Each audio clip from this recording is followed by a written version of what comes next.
It's the first week of buses replacing streetcars here on Spadina Avenue, and already various issues have become apparent. There's the obvious ones like more congestion for drivers and more travel delays for commuters. But when it comes to cyclists, they're dealing with even less access to bike lanes that they already shared with regular traffic. The streetcars have their own lane.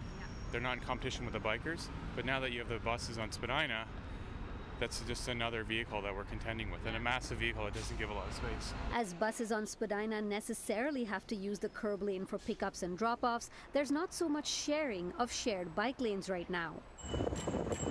It sucks. It's really brutal. Advocates say while they are supportive of public transit, cyclists and pedestrians aren't factored into the conversation enough when making decisions about traffic and transit. From personal experience, a lot of times cyclist safety and road safety for vulnerable users is kind of an afterthought. The first thought is always congestion, traffic. I think the city overall should really have to make that like the first thought. Ideally on a road like this, that's this busy with this number of cyclists, you would have protected bike lanes. Maybe in the case of a project like this, it'd be worth considering in the short term, like if the curb lane should be like a dedicated maybe bus taxi bike lane to really make sure those buses can move.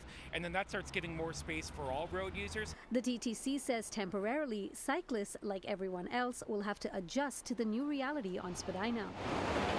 Cyclists using Spadina typically don't have to contend with transit because it's in the dedicated right-of-way. What we would ask is that the cyclists just treat Spadina for the time being like they would any other road that has curbside pickup.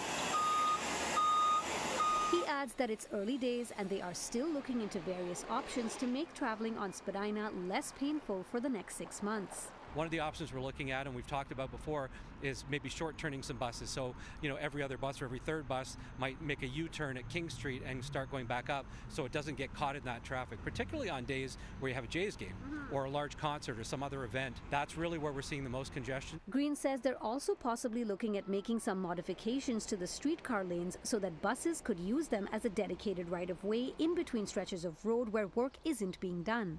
We'll continue to make these improvements and any adjustments that we can to improve the traffic flow and the safety for the cyclists down there. Dilshad Burman, City News.